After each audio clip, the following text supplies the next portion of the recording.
de Rise Africa, c'est quoi? C'est booster les jeunes africains pour qu'ils puissent entreprendre, faire quelque chose de positif. Parce que c'est vrai qu'il y a nos pères qui sont là et tout cela, mais on ne peut pas développer notre continent sans pour autant qu'on mette des actions, nous les jeunes.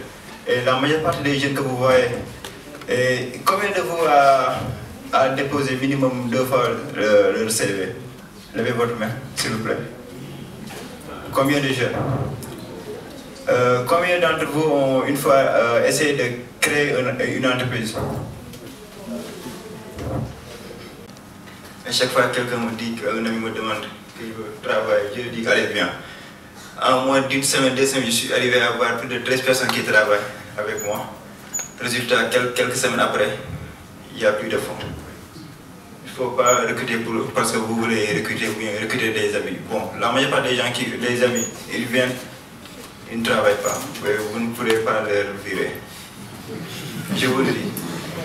J'ai perdu beaucoup d'amis. Parce que j'ai viré pas mal d'amis. Il n'y a que Dieu qui reste et il y a quelques personnes derrière. Moi, au niveau 1, ne recrutez pas des amis. Parce que c'est des amis, parce qu'ils vous demandent de venir. Bon, c'est une erreur que j'ai faite. Erreur numéro 2. Plus de charges. Supporter des charges qui n'ont pas d'importance. Aller dire dans les restos, prendre des taxis, alors qu'il y a des caractères qui sont là. Résultat, dans la journée, on peut arriver à, on peut dépenser 6 000 francs juste pour un aller-retour. Alors que si on prend un car, on peut juste dépenser 300 francs. 5 000 francs par jour, le mois, ça fait presque 150 000. Alors qu'à la fin du mois, on doit payer la location 150 000 et on n'a pas assez 150 000. C'est une erreur que j'ai faite. Ça coûte très cher. Numéro 2, c'est dire que je suis un DG alors que vous êtes un T. Bon, le 1T, c'est, il y a un livre que je vous conseille de lire, Le Cadran de cash-flow de Robert Kiyosaki. Il y a le E, les employés, les T, les travailleurs indépendants qui pensent qu'ils sont les patrons. Les patrons, les P, ceux qui peuvent aller, qui peuvent rester 2 ans sans aller dans les entreprises. S'ils reviennent, les entreprises peuvent devenir plus grands ou bien dans le même stade. Et les I, les investisseurs. Les T, c'est les gens comme moi qui disent que je suis mon propre patron. S'ils travaillent, ils ont de la. S'ils ne travaillent pas, l'entreprise est morte. Il y a pas mal de choses qu'on doit apprendre. C'est pour cela qu'on a Rise Africa qui est là pour partager le business avec les étudiants. Bon, je donne la parole aux autres. Oui, Mohamed Badou. Non, non, si. Il faut être motivé. Non, une première erreur, ça a été, pour moi, une de mes premières entreprises, c'est l'équipe. On est parti sur une équipe de 4 personnes. Si tu avais que 4 personnes, là pareil, quand c'était des amis, c'est pareil. Mais sauf que 4, c'est un nombre pair. Malheureusement, il faut prendre des décisions. Quand on est 4, 2, voilà. Ça marche pas. C'est bête, mais ça marche pas. Parce que globalement, on se fixe des règles et on les respecte. Donc voilà, à partir du moment où on dit on a tous 25%, voilà, ben, on est mort. Voilà, donc je me suis renseigné après, c'est un constat qui est partagé par beaucoup d'entrepreneurs comme étant une caractéristique qui amène à l'échec. Donc c'est pas assez, parce que tout seul, moi je pars d'un principe qu'on est toujours plus intelligent à plusieurs. Oui, bon, maintenant plusieurs, je pense que 4 c'est trop. Mais 2, 3 c'est bien, voilà. 2, 3, pourquoi? Parce que vous avez des phénomènes aussi, quand vous montez l'entreprise, où il va falloir en vouloir, mais vous n'avez pas que des moments de réussite, vous avez beaucoup de moments de désespoir. Alors on part peut-être de problèmes de trésorerie, ou de contrats qui ne rentrent pas, ou enfin voilà. Donc on a beaucoup de problèmes avant de voir le bout du tunnel. Et donc pour ça, avoir une résilience, je dirais, de personnes qui, dans l'équipe, qui sont capables aussi d'amener un petit peu de pessimisme. De ne pas toujours voir les choses négativement. Donc ça c'est important. Donc un aspect, donc ne pas être seul, et 2, que les personnes qui vous entourent aussi soient relativement optimistes. Ou alors on finira pas la mois, ou on gagnera jamais. Donc ça, moi, personnellement, c'est quelque chose aussi dans mon expérience. Donc, je me suis aperçu qu'il fallait très vite se séparer. Voilà. Donc principalement, j'ai envie d'attirer l'attention sur oui, donc l'équipe, un peu pareil comme toi, l'équipe avant tout. Et puis pour le reste, je reste convaincu que quelque part, quelle que soit l'idée, je vous rejoins dans ce que vous disiez tout à l'heure, on n'invente pas, il n'y a pas vraiment de choses qu'on invente. Ce qui fait l'innovation, je pense que c'est bon, l'idée, mais surtout le porteur du projet, hein, c'est-à-dire sa capacité vraiment peut-être à aller jusqu'au bout, à y croire. Et il y a aussi un moment, il y a aussi ce qu'on appelle le moment aussi, le timing. On peut être aussi la bonne personne, je dirais avoir la super idée, avoir même les finances, mais pas être au bon moment. Donc, il y a pas mal aussi de choses qui pourraient aussi amener l'échec. Voilà, bon, principalement, on débrouille encore en termes d'échecs, moi personnels, que j'ai constatés et qui sont très nombreux. Mais je voudrais juste mettre un petit bémol, c'est qu'aussi chaque échec nous construit. Ce que je veux dire, c'est qu'il faut voir pour moi chaque échec comme étant aussi une source de réussite demain. Je ne referai pas la même erreur. Donc il faut aussi avoir la capacité de pouvoir se dire objectivement les choses, hein, pouvoir les entendre. C'est-à-dire voilà, je ne suis pas fait pour ça, ou j'ai vraiment rien compris à l'histoire, pour accepter de se remettre en question tout le temps. Et je pense que si, je pense qu'on partage tous un petit peu ça aussi quelque part, donc si on se fait les bons constats, il y a plus de chances d'apporter voilà, des réponses, des bonnes réponses. On va vous épargner vos erreurs. On va juste passer la parole au troisième panéliste. Alors, vous nous avez longuement parlé quand même du clip qui fait du fric, qui était votre particularité. Est-ce que parfois vous avez appuyé sur le mauvais bouton quand même? Sur le mauvais bouton, ça veut dire le mauvais clic. Est-ce qu'une fois vous avez fait un mauvais clic?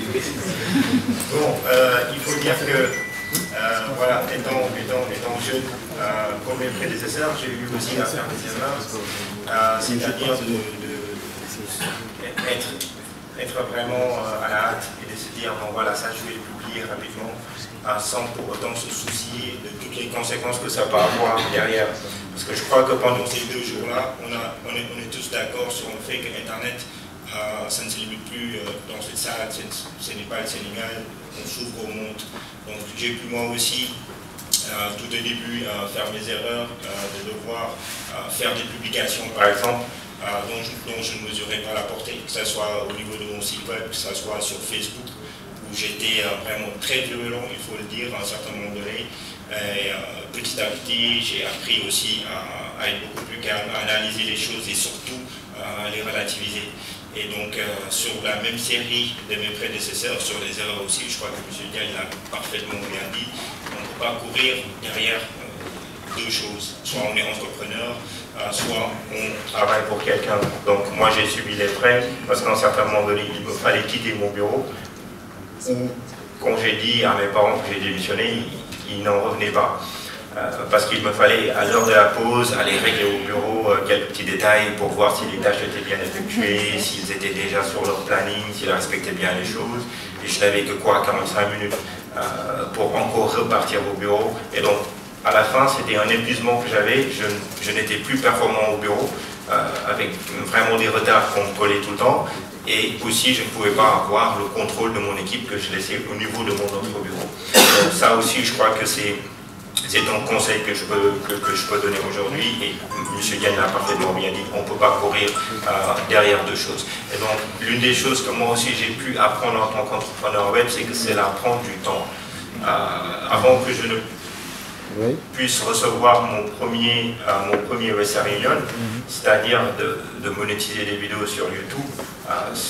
Si je n'étais pas vraiment patient, j'allais juste abandonner. Mais à chaque fois que je me levais et que je voyais là-bas 0,5 € qui se rajoutait sur mon compte AdSense, je me disais, bon, il faut que je tienne bon.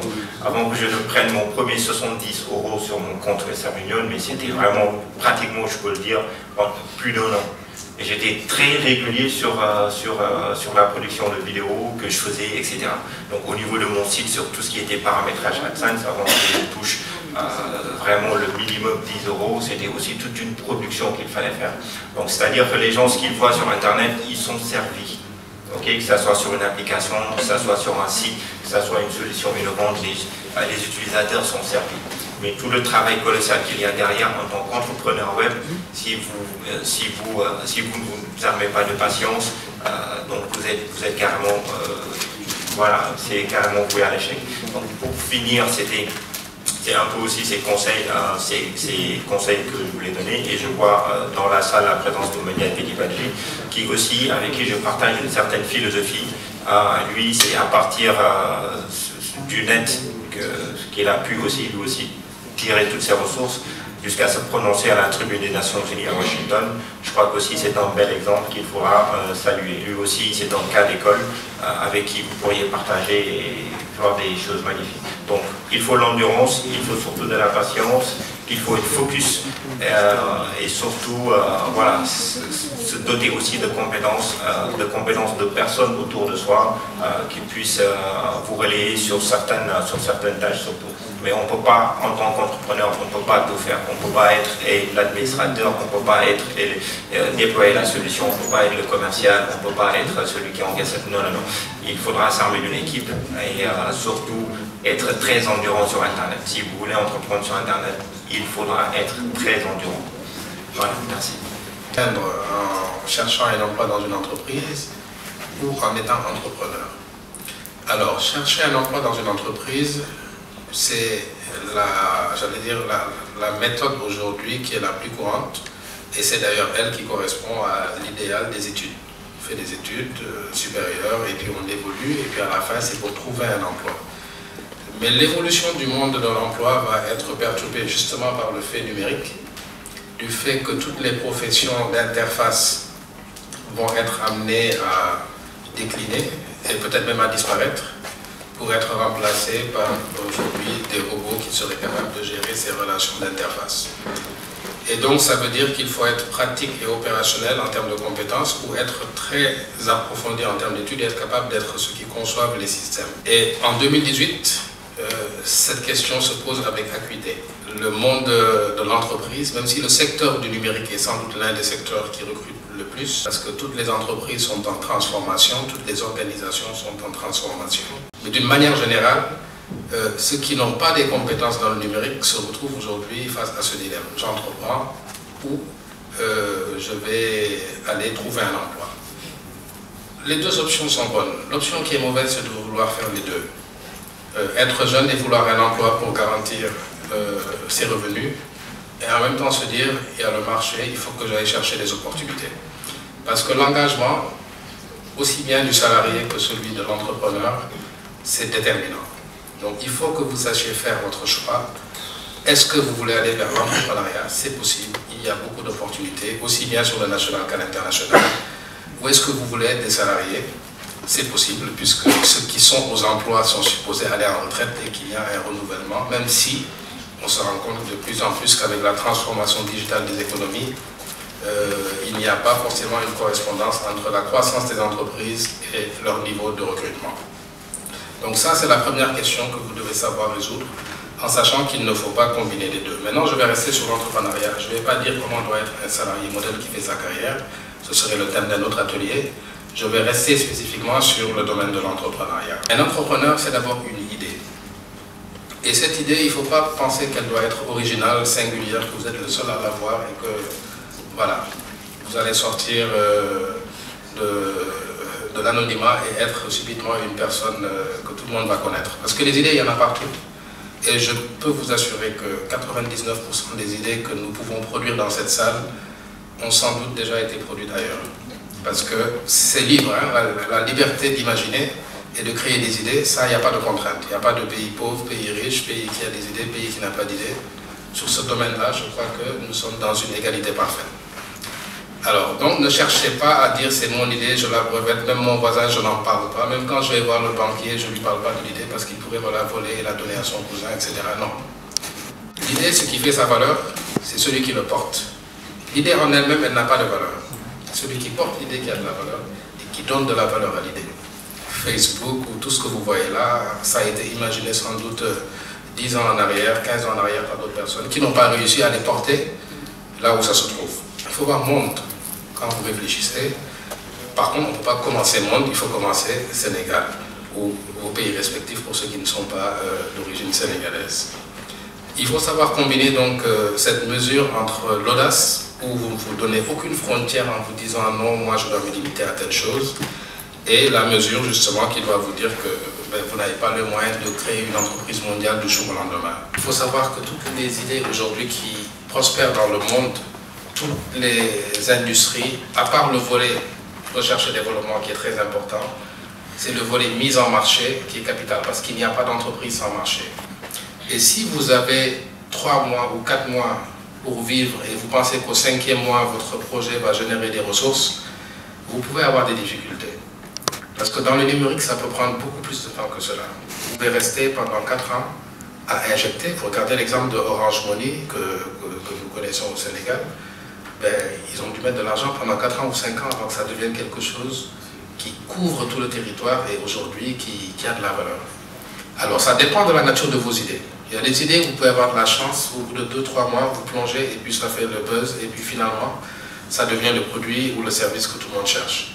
Mais le cas normal, c'est qu'il faut avoir les reins solides et c'est pour ça qu'il faut avoir des partenaires et c'est pour ça que les fonds d'investissement existent.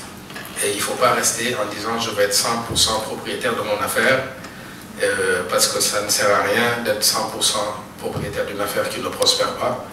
Il vaut mieux avoir 10% d'une affaire qui prospère que 100% d'une affaire qui ne prospère pas. Donc, il faut avoir l'esprit ouvert en vous disant que si le projet demande de l'endurance et de la durée, si vous avez les idées mais que vous n'avez pas le capital, il faut faire de la place à celui qui a le capital. Que ce soit un fonds d'investissement, que ce soit un investisseur traditionnel, il faut avoir ce niveau d'ouverture en vous disant que vous allez partager des bénéfices et non vous enfermer dans la propriété de quelque chose qui ne génère rien. Alors ensuite, il y a l'état d'esprit. Vous savez, il y a une différence entre celui qui a une idée, celui qui est un entrepreneur et celui qui est un manager. Le manager, il gère et il permet de transformer en valeur ce que vous lui donnez et des objectifs. L'entrepreneur, il sait porter une idée jusqu'au marché. Ce n'est pas les mêmes caractéristiques. Ne vous dites pas que si je suis le porteur de l'idée, je dois être le DG de la société. C'est des qualités différentes.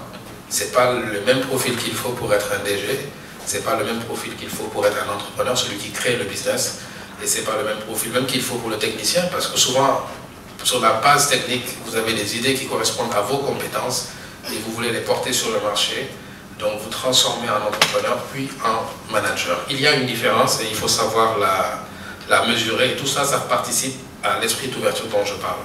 On s'ouvre pour le capital si on en a besoin, mais également pour la diversité des compétences, pour le sens managérial et également pour le défi entrepreneurial. Et ça, c'est une qualité importante qu'il faut savoir avoir. C'est vrai que beaucoup d'affaires, y compris les grandes affaires comme l'histoire de Microsoft ou comme l'histoire de Macintosh, c'est toujours des gens qui se sont alliés et puis qui se sont séparés. Ça arrive toujours, hein, parce que quand on démarre une affaire et qu'on ne sait pas si elle va réussir, on choisit des partenaires sur une base de l'idée de projet, là où on est. Mais quand la chose explose, il y a des divergences qui peuvent naître. Ouais, une chose, comme on dit chez nous, en Wolof, le sauter en bombe. Ça veut dire une chose qui n'a pas de valeur, on ne se la dispute pas. Mais une fois que ça prend de la valeur, chacun a sa perspective. Et ça, il ne faut pas le considérer comme une barrière, c'est la marche naturelle des choses. Qu'il puisse y avoir des divergences entre ceux qui ont initié un projet et ceux qui finissent par se séparer lorsque ce projet-là prend forme. J'ai pu observer, aussi bien dans mes lectures que dans la pratique, autour de l'entrepreneuriat, et ce sont ces quelques idées que je souhaitais partager avec vous. Mais revenir sur ce par quoi j'ai commencé, il faut dès le début savoir si vous êtes un entrepreneur ou si vous êtes un salarié, et ne jamais vouloir faire les deux en même temps, car vous allez sans doute rater les deux. Voilà, je vous remercie de votre attention. Merci beaucoup, Gabriel.